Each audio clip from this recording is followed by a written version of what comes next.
দার্জিলিংয়ের বিজেপি সাংসদ রাজু বিস্তের কনভয়ে হামলা হয়েছে, যা বাংলা এক বিজেপি নেতা লক্ষ্য করে আরেকটি ঘটনার দলটি বৃহত্তর ষড়যন্ত্র বলে অভিযোগ করেছে এবং এটিকে অঞ্চলকে অস্থিতিশীল করার চক্রান্ত বলে অভিহিত করেছে।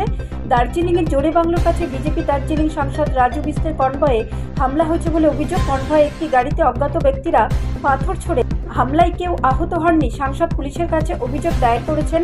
বিস্তারিত জানিয়েছেন, তিনি বন্যা পরিস্থিতি পরিদর্শন করতে পাহাড়ের অভ্যন্তরের অংশে গিয়েছিলেন। ফিরে যাওয়ার সময় তিনি আক্রমণের শিকার হন। আজ সুকিয়া পুকুরের কাছে মাছধরায় আমার কনভয়ে অজ্ঞাত দুর্বৃত্তরা আক্রমণ করেছে। যদিও ওরা কাপুরুষ, আমার উপরে আক্রমণ করেছিলেন।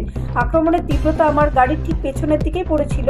তিনি ফেসবুকে একটি পোস্টে বলেছেন, আমাদের অঞ্চলের জন্য একজন মধ্যস্থকারী ঘোষণার পর আক্রমণের সময় অত্যন্ত সন্দেহজনক এবং আমাদের অঞ্চলে শান্তি বিঘ্ন করার ষড়যন্ত্রে ইঙ্গিত দেয়। যারা কলকাতার প্রতি অনুগত তারা যদি মনে করে এই ধরনের আক্রমণের আমরা হতবাক হব, তাহলে তারা ভুল। আমরা ভীত নই এবং এই ধরনের কাপুরুষচিত আক্রমণ কেবল আমাদের মনোবলকে আরও শক্তিশালী করে তোলে। পোস্টে আরও বলা হয়েছে, যারা আজ শান্তি বিঘ্ন করার চেষ্টা করছে তাদের আমি সতর্ক করছি, আমরা তোমাদের ঘৃণ্য প্রচেষ্টা সফল হতে দেব না। আমরা আমাদের অঞ্চলে স্থায়ী শান্তির জন্য কাজ করব এবং পৃথিবীর কোনো শক্তি তা থামাতে পারবে না। তিনি আরও বলেন, গোর্খাল্যান্ড টিউটোরিয়াল অ্যাডমিনিস্ট্রেশনের সদস্য অরুণ সিকচি বলেছেন, আমরা মনে করি না যে পাহাড়ে পাথর ছোড়ার কোনো সংস্কৃতি আছে। এটা একটা কাকতালীয় ঘটনা হতে পারে, এমন ঘটনা যা ঘটা উচিত নয়। তিনি বলেন, এটা পাহাড়ি রাজনীতির সংস্কৃতির সাথে যায় না। পাহাড়ে শান্তি আছে, দুর্বৃত্তরা কোনো রাজনৈতিক দলের সদস্য নয়। তিনি আরও বলেন, ব্যুরো রিপোর্ট,